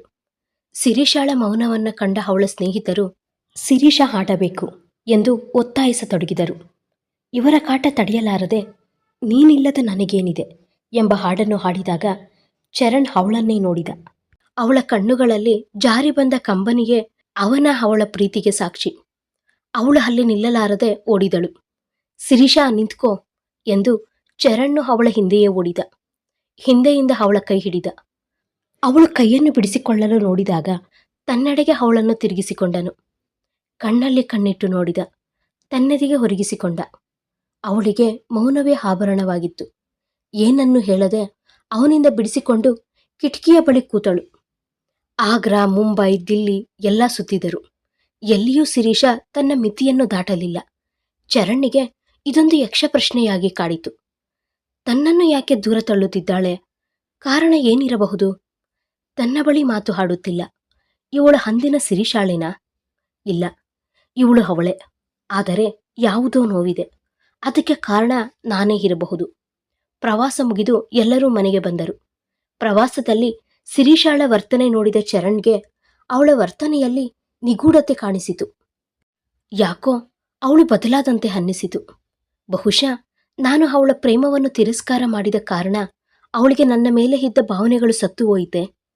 ಅಲ್ಲ, ಇದು ಹದಿಹರಿಯದ ಮಾಯೆಯೇ ಎಂದು ತೀವ್ರತರವಾಗಿ ಯೋಚಿಸಿದ. ಇಲ್ಲ, ಮನಸ್ಸಿನ ಭಾವನೆಗಳನ್ನು ಮುಚ್ಚಿಟ್ಟು ನಾಟಕ ಆಡುತ್ತಿದ್ದಾಳಾ? ಹೇಗೆ ತಿಳಿಯುವುದು ಎಂದು ಯೋಚಿಸಿದ. ಹೀಗೆ ದಿನಗಳು ಕಳೆಯುತ್ತಿತ್ತು. ಶಿರೀಷಾ ತಾನು ಅಂದುಕೊಂಡ ಗುರಿ ಸಾಧನೆಗಾಗಿ ಪರಿಶ್ರಮ ಪಡುತ್ತಿದ್ದಳು. ಅವಳ ಪ್ರಿಯತಮನನ್ನು ದೂರದಿಂದಲೇ ನೋಡಿ ಸುಮ್ಮನಾಗುತ್ತಿದ್ದಳು. ಅವಳ ಭಾವನೆಗಳು ಹೃದಯದಲ್ಲಿ ಭದ್ರವಾಗಿತ್ತು. ಶಿರೀಷಾ, ನಿಲ್ಲು, ನಿನ್ನ ಬಳಿ ಮಾತನಾಡಬೇಕು ಎಂದಾಗ ಅವಳು ಅವನ ಮಾತುಗಳನ್ನು ಆಲಿಸದೆ ಹೋದಳು. ಏನನ್ನು ಹೇಳಬೇಕೆಂದಿದ್ದವನಿಗೆ ನಿರಾಸೆಯಾಯಿತು. ಹುಡುಗಿ ಯಾಕೆ ಇಷ್ಟೊಂದು ಮಂಕಾಗಿದ್ದಾಳೆ? ಬಾಯಿ ಬಿಟ್ಟು ಹೇಳಬಾರದೆ ಎಂದು ಯೋಚಿಸಿದ. ತರಗತಿಯಲ್ಲಿಯೂ ಅಷ್ಟೇ. ತಾನಾಯಿತು ತನ್ನ ಕೆಲಸ ಬಿಟ್ಟರೆ ಯಾವುದೇ ಗೋಜಿಗೆ ಹೋಗುತ್ತಿರಲಿಲ್ಲ. ಚರಣ್ಣಿಗೆ ಇದು ಅತಿಯಾಯಿತು ಎನ್ನಿಸಿತು. ತಾನೇ ಅವಳ ಪ್ರೇಮವನ್ನು ಒಪ್ಪಿಕೊಳ್ಳದೆ ತಪ್ಪು ಮಾಡಿದೆ. ಇದು ತನಗೆ ಆಗಬೇಕಾದ್ದೆ ಎಂದುಕೊಂಡನು. ಅದಾಗಲೇ 2ನೇ ವರ್ಷವೂ ಉರುಳಿ ಹೋಯಿತು. ಆ ದಿನ ಚರಣ್ನ ಆಪ್ತರಿಗೆ ದುಃಖದ ದಿನ. ಅವನು ತನ್ನ ಉಪನ್ಯಾಸಕ ವೃತ್ತಿಗೆ ರಾಜೀನಾಮೆ ನೀಡಿದ್ದ. ಅವನು ತನ್ನ ಹೆಚ್ಚಿನ ವ್ಯಾಸಂಗಕ್ಕಾಗಿ ವಿದೇಶಕ್ಕೆ ತೆರಳುವ ನಿರ್ಧಾರ ಮಾಡಿದ್ದ. ತಾನು ಇನ್ನೂ ಕಲಿತು ತನ್ನ ನೆಲದ ವಿದ್ಯಾರ್ಥಿಗಳಿಗೆ ಬೋಧಿಸಬೇಕೆಂಬುದು ಅವನ ಕನಸು. ಉಪನ್ಯಾಸಕ ವೃತ್ತಿ ಎಂದರೆ ಕಲಿಸುವುದು ಮಾತ್ರವಲ್ಲ, ತಾನು ಕಲಿಯುವುದು. ದಿನೇ ದಿನೇ ಹೊಸ ವಿಷಯಗಳನ್ನು ಕಲಿತು ಶಿಷ್ಯರಿಗೆ ಪಾಠ ಮಾಡುವುದು. ಹೀಗಾಗಿ ಅವನು ಈ ವೃತ್ತಿಯನ್ನು ಆಯ್ಕೆ ಮಾಡಿಕೊಂಡಿದ್ದ. ಅವನಿಗೆ ಕಾಲೇಜಿನ ವತಿಯಿಂದ ಬೀಳ್ಕೊಡುಗೆ ಸಮಾರಂಭ ಏರ್ಪಡಿಸಲಾಗಿತ್ತು. ಕೆಲವು ವಿದ್ಯಾರ್ಥಿಗಳಿಗೆ ಮಾತ್ರ ಅಭಿಪ್ರಾಯ ಹಂಚಿಕೊಳ್ಳಲು ಅವಕಾಶ ಕಲ್ಪಿಸಲಾಗಿತ್ತು. ಅವನ ಸಹೋದ್ಯೋಗಿಗಳು ಒಬ್ಬ ಆಪ್ತ ಮಿತ್ರ ಬಿಟ್ಟು ಹೋಗುತ್ತಿರುವುದಕ್ಕೆ ಬೇಸರಪಟ್ಟರು. ಅನಿಸಿಕೆ ಹಂಚಿಕೊಳ್ಳಲು ವಿದ್ಯಾರ್ಥಿಗಳಿಗೆ ಹೇಳಿದಾಗ ಒಬ್ಬೊಬ್ಬರಾಗಿ ಬಂದರು. ಶಿರೀಷಾ ಬರಬಹುದು ಎಂದು ಕಾದಿದ್ದವನಿಗೆ ನಿರಾಸೆಯಾಯಿತು. ಅವಳು ಅಲ್ಲೆಲ್ಲೂ ಕಾಣಲಿಲ್ಲ. ಇನ್ನೂ ಒಬ್ಬರಿಗೆ ವಿಶೇಷ ಅವಕಾಶ ಎನ್ನುವಾಗ ಶಿರೀಷಾ ಬಂದಳು. ತನ್ನ ಅನಿಸಿಕೆ ಹಂಚಿಕೊಂಡಳು. ಎಲ್ಲರಿಗೂ ನಮಸ್ಕಾರ. ತಡವಾಗಿದ್ದಕ್ಕೆ ಕ್ಷಮಿಸಿ. ನಮ್ಮ ಮೆಚ್ಚಿನ ಸರ್ ಇಂದು ಈ ಕಾಲೇಜಿನಿಂದ ತೆರಳುತ್ತಾ ಇದ್ದಾರೆ. ಆದರೆ ಮತ್ತೊಮ್ಮೆ ಈ ಕಾಲೇಜಿಗೆ ಬರ್ತಾರೆ ಅನ್ನೋ ನಂಬಿಕೆ ಇದೆ. ಈ ಕಾಲೇಜು ಉತ್ತಮ ಉಪನ್ಯಾಸಕರನ್ನು ಕಳೆದುಕೊಳ್ತಾ ಇದೆ. ಮೊದಲು ಅವರು ತುಂಬ ಸ್ಟ್ರಿಕ್ಟ್ ಹಿಟ್ಲರ್ ಅಂದುಕೊಂಡಿದ್ದೆ. ಆಮೇಲೆ ತಿಳಿಯಿತು ಅದು ತರಗತಿಯಲ್ಲಿ ಮಾತ್ರ. ಅವರು ಹೇಗೆ ಅನ್ನೋದು ಮತ್ತೆ ತಿಳಿಯಿತು. ಒಬ್ಬ ಶಿಷ್ಯೆಯಾಗಿ ಅವರ ಮಾತುಗಳಿಗೆ ನಾ ಬೆಲೆ ಕೊಡ್ತೀನಿ. ಅವರಿಂದ ಸಾಕಷ್ಟು ಕಲಿತಿದ್ದೀನಿ ಎಂದು ತನ್ನ ಮಾತು ಮುಗಿಸಿದಳು. ಅವರ ಕೈಗೆ ಒಂದು ಬೆಲೆ ಬಾಳುವ ಉಡುಗೊರೆ ಕೊಟ್ಟಳು. ಆಗ ಅವನಿಗೆ ಅವಳ ಮನಸ್ಸಿನಲ್ಲಿ ನಾನೇ ಇದ್ದೇನೆ ಎಂದು ಸಮಾಧಾನಪಟ್ಟನು. ಅವಳನ್ನು ದೂರ ಮಾಡಿದವನು ನೀನೇ. ಈಗ ಅವಳಿಗೋಸ್ಕರ ಹಂಬಲಿಸುತ್ತಿರುವೆಯಲ್ಲ. ನಿನ್ನ ಆದರ್ಶಗಳೆಲ್ಲ ಗಾಳಿಗೆ ತೂರಿ ಹೋಯಿತಾ ಎಂದು ಒಳಮನಸ್ಸು ಹೇಳಿತು. ಇಲ್ಲ, ಅವಳನ್ನು ದೂರ ತಳ್ಳಿದರೂ ಅವಳೇ ಪುನಃ ಪುನಃ ಕಾಡುತ್ತಿದ್ದಾಳೆ. ಏನು ಮಾಡಲಿ ಎಂದು ಚಿಂತೆಗೀಡಾದ. ಈಗ ಚರಣ್ ಸರ್ ನಮ್ಮನ್ನುದ್ದೇಶಿಸಿ ಮಾತನಾಡಲಿದ್ದಾರೆ ಎಂದಾಗ ಎದ್ದು ಬಂದ. ಎಲ್ಲರಿಗೂ ನಮಸ್ಕಾರ. ಬಹುಶಃ ಕಲಿಕೆಗೆ ಎಂದೂ ಕೊನೆ ಎಂಬುದಿಲ್ಲ. ನಮ್ಮೊಳಗಿರುವ ಜ್ಞಾನವನ್ನು ಯಾರೂ ಕೂಡ ಕದಿಯಲಾರರು. ಈ ನಿಟ್ಟಿನಲ್ಲಿ ಸಂಶೋಧನೆಗೆ ನಾನು ವಿದೇಶಕ್ಕೆ ತೆರಳುತ್ತಾ ಇರೋದು. ಅದು ಮುಗಿದ ನಂತರ ಇಲ್ಲಿಗೆ ಬಂದೇ ಬರ್ತೀನಿ. ಇಲ್ಲಿರುವ ನಿಮಗೆಲ್ಲ ಸಾಧಕರಾಗಿ ನೋಡೋಕೆ ಇಷ್ಟಪಡ್ತೀನಿ. ಆಲ್ ದಿ ಬೆಸ್ಟ್ ಎನ್ನುತ್ತಾ ಮುಗುಳ್ನಗೆ ಸೂಸಿದನು. ವರ್ಷಗಳು ಹುರುಳಿದವು. ಈಗ ಶಿರೀಷಾ ಇಂಜಿನಿಯರಿಂಗ್ ಮುಗಿಸಿದ್ದಾಳೆ. ಹಳೆ ನೆನಪುಗಳು ಕಾಡುತ್ತಾ ಇರುತ್ತವೆ. ಆದರೂ ಮುನ್ನುಗ್ಗುತ್ತಿದ್ದಾಳೆ. IAS ಎಕ್ಸಾಮ್ಗೆ ರೆಡಿ ಆಗುತ್ತಿದ್ದಾಳೆ. ಅವಳೀಗ ತನ್ನ ಆಸೆಯಂತೆ ಹೊಸ ಮನೆ ಕಟ್ಟಿಸಿದ್ದಾಳೆ. ಅವಳು ತುಂಬಾ ಖುಷಿಯಾಗಿದ್ದಳು. ಶಿಲ್ಪಾ ಕೋದಂಡರಿಗೆ ಮಗಳಿಗೆ ಮದುವೆ ಮಾಡಿ ಗಂಡನ ಮನೆಗೆ ಕಳಿಸುವ ಆಸೆ. ಆದರೆ ಶಿರೀಷಾ ಇದಕ್ಕೆ ಒಪ್ಪಲಿಲ್ಲ. ಅಪ್ಪ, ನಾನು IAS ಬರೆಯಬೇಕು. ನನ್ನ ಗುರಿ ಮುಟ್ಟುವ ತನಕ ಮದುವೆ ವಿಚಾರ ಎತ್ತಬೇಡಿ ಎಂದು ಖಡಕ್ಕಾಗಿ ಹೇಳಿದಳು. ಅಂತೂ ಶಿರೀಷಾ ತನ್ನ ಬಯಕೆಯಂತೆ IAS ಬರೆದಳು. ಅವಳ ಪರಿಶ್ರಮಕ್ಕೆ ತಕ್ಕ ಬೆಲೆ ಸಿಕ್ಕಿತು. ಪಾಸ್ ಆಗಿದ್ದಳು. ಅವಳ ಊರಲ್ಲಿ ಸಂಭ್ರಮ ಮನೆ ಮಾಡಿತ್ತು. ಸಿಹಿ ಹಂಚಿದರು. ಶಿರೀಷಾ ಈಗ IAS ಅಧಿಕಾರಿ. ಬಾಳಿನಲ್ಲಿ ಈಗ ಅವಳಿಗೆ ಯಾಕೋ ಇತ್ತೀಚಿನಲ್ಲಿ ಒಂಟಿತನ ಕಾಡುತ್ತಿತ್ತು. ತನ್ನ ಬಾಳಿನಲ್ಲಿ ಹಾದು ಹೋದ ಆ ಅಧ್ಯಾಯವನ್ನು ನೆನಪು ಮಾಡಿಕೊಂಡಾಗ ನಗೆ ಮೂಡಿತು. ಯಾಕೋ ಅವನ ನೆನಪಾಯಿತು. ಈಗ ಹೇಗಿರಬಹುದು, ಎಲ್ಲಿರಬಹುದು? ತಾನು ಹೇಳಿರಲಿಲ್ಲವೇ ಮದುವೆಯಾದರೆ ಅವನನ್ನೇ ಎಂದು? ಎಷ್ಟು ಕನಸು ಕಂಡಿದ್ದೆ. ಆದರೆ ಅವನು ತನ್ನ ಆಸೆಗಳನ್ನೆಲ್ಲ ಬೂದಿ ಮಾಡಿರಲಿಲ್ಲವೇ? ಆ ಕಾರಣದಿಂದಾಗಿ ತಾನು ಅವನ ಮೇಲಿದ್ದ ಪ್ರೀತಿಯನ್ನು ಬಚ್ಚಿಟ್ಟದ್ದು. ಪ್ರವಾಸದಲ್ಲಿ ಅವನು ನನ್ನನ್ನು ಎದೆಗೆ ಒರಗಿಸಿಕೊಂಡಾಗ ಅದೆಷ್ಟು ಸಂತೃಪ್ತಿ ಹೊಂದಿದ್ದೆ. ಮರುಕ್ಷಣವೇ ಅವನು ಹೇಳಿದ ಮಾತುಗಳು ನೆನಪಾಗಿ ಅವನನ್ನು ದೂರ ತಳ್ಳಿದ್ದು. ಅವನನ್ನು ಬೀಳ್ಕೊಡುವಾಗ ರಾಧಾಕೃಷ್ಣರ ವಿಗ್ರಹ ಕೊಟ್ಟಿದ್ದು. ಅವನಿಗೆ ಹೀಗೆ ನನ್ನ ನೆನಪು ಇರಬಹುದೇ? ಅವನು ನನ್ನನ್ನು ಪ್ರೀತಿಸುತ್ತಿರಬಹುದೇ ಎಂದೆಲ್ಲ ಯೋಚಿಸುತ್ತಿರುವಾಗ, ಮೇಡಮ್, ನಿಮಗೆ ನಾಳೆ ನೀವು ಓದಿದ ಕಾಲೇಜಿಗೆ ಅತಿಥಿಯಾಗಿ ಬರ ಹೇಳಿದ್ದಾರೆ ಎಂದು ಆಮಂತ್ರಣ ಕೊಟ್ಟಾಗ ಬಿಡಿಸಿ ನೋಡಿದಾಗ ಅದರಲ್ಲಿ ಚರಣ್ನ ಹೆಸರು ನೋಡಿ ಎದೆಯಲ್ಲಿ ತಳಮಳ ಮನೆ ಮಾಡಿತು. ಅಂತೂ ಶಿರೀಷಾಳಿಗೆ ತಾನು ಓದಿದ ಕಾಲೇಜಿಗೆ ಅತಿಥಿಯಾಗಿ ಹೋಗುವುದೆಂದು ಸಂತಸ ಮನೆ ಮಾಡಿತ್ತು. ಯಾವ ಸೀರೆ ಹುಟ್ಟುಕೊಳ್ಳಲಿ ಎಂಬುದೇ ಅವಳ ಪ್ರಶ್ನೆಯಾಗಿತ್ತು. ತನ್ನ ವಾರ್ಡ್ರೋಬ್ ಎಲ್ಲ ತಡಕಾಡಿದಳು. ಕೊನೆಗೆ ತನ್ನಿಷ್ಟದ ಪಿಂಕ್ ಬಣ್ಣದ ಮೈಸೂರು ಸಿಲ್ಕ್ ಸೀರೆ ಉಟ್ಟಳು. ಕೂದಲು ಬಾಚಿ ತುರುಬು ಹಾಕಿಕೊಂಡಳು. ಮಲ್ಲಿಗೆ ಹೂ ಮುಡಿದಳು. ಮುಖಕ್ಕೆ ಮೇಕಪ್ ಮಾಡಿ ಬಿಂದಿ ಇಟ್ಟುಕೊಂಡಳು. ಅಪ್ಪಟ ಸಾಂಪ್ರದಾಯಸ್ಥ ಹುಡುಗಿಯಂತೆ ಕಾಣಿಸಿದಳು. ಕನ್ನಡಿಯಲ್ಲಿ ಹೀಗೆ ತನ್ನನ್ನು ನೋಡಿಕೊಳ್ಳದೆ ವರ್ಷಗಳೇ ಆಗಿತ್ತು. ಅಷ್ಟಾಗಿ ಅಲಂಕಾರವನ್ನು ಇಷ್ಟಪಡದ ನಾನು ಇಂದು ಏಕೆ ಇಷ್ಟು ಅಲಂಕಾರ ಮಾಡಿಕೊಳ್ಳುತ್ತಿದ್ದೇನೆ? ತಾನು ಇಷ್ಟು ದೊಡ್ಡ ಹುದ್ದೆಯಲ್ಲಿದ್ದು ಹೀಗೆ ಆಡುವುದೇ ಎಂದು ಯೋಚಿಸಿದಳು. ಉನ್ನತ ಹುದ್ದೆಯಲ್ಲಿದ್ದರೇನು? ನೀನೇನು ಯಂತ್ರವೇ? ನಿನಗೂ ಭಾವನೆಗಳಿಲ್ಲವೇ? ಆಗಲೇ ನಿನಗೆ 30 ಸಮೀಪಿಸುತ್ತಿದೆ. ಜೀವನ ಸಂಗಾತಿ ಬಗ್ಗೆ ಯೋಚಿಸು ಎಂದು ಒಳಮನಸ್ಸು ಎಚ್ಚರಿಸಿತು. ಮೇಡಮ್, ಕಾರು ರೆಡಿ ಎಂದು ಪಿಎ ಹೇಳಿದಾಗ ಬಂದೆ ಎಂದು ಕಾರು ಹತ್ತಿದಳು. ಕಾರಿನಲ್ಲಿ ಚಲಿಸುವಾಗ ಕಾಲೇಜು ಜೀವನ ನೆನಪಾಯಿತು. ಕಾಲ ಎಷ್ಟು ಬೇಗ ಸರಿದು ಹೋದಂತಹ ಅನುಭವ. ಮೊನ್ನೆಯಷ್ಟೇ ಕಾಲೇಜಿನಿಂದ ಹೊರಬಂದಂತಿದೆ ಎಂದು ರಾಣಿಗೆ ಕರೆ ಮಾಡಿದಾಗ ಅವಳು ಬರುತ್ತಿದ್ದಾಳೆ ಎಂದು ತಿಳಿಯಿತು. ಮನಸ್ಸು ಹಕ್ಕಿಯಂತೆ ಹಾರುತ್ತಿತ್ತು. ಬೇಗ ತಲುಪಲಿ ಎಂದೆನಿಸುತ್ತಿತ್ತು. ಚರಣ್ ಹೇಗಿರಬಹುದು? ನನ್ನ ಗುರುತು ಸಿಗಬಹುದೇ ಎಂದೆಲ್ಲ ಆಲೋಚನೆಗಳು ಅವಳನ್ನು ಮುತ್ತಿದವು. ಅಂತೂ ಕಾಲೇಜು ತಲುಪಿದಳು. ಬಹಳ ವರ್ಷಗಳ ನಂತರ ಕಾಲೇಜನ್ನು ನೋಡಿದಾಗ ಖುಷಿಯಾಯಿತು. ಬದಲಾದಂತೆ ಅನ್ನಿಸಿತು. ಎಲ್ಲರೂ ಅವಳನ್ನು ಆಧಾರದಿಂದ ಬರಮಾಡಿಕೊಂಡರು.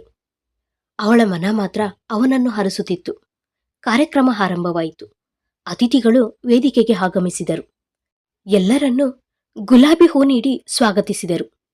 ಸಿರಿಶಾಳಿಗೆ ಅವನು ಗುಲಾಬಿ ಹೂ ನೀಡಿ ಬರಮಾಡಿಕೊಂಡು welcome to our college and my life ಎಂದು ಪಿಸುಗುಟ್ಟಿದಾಗ ಅವಳೆದೆಯಲ್ಲಿ ಚಿಟ್ಟೆ ಹಾರಿತು.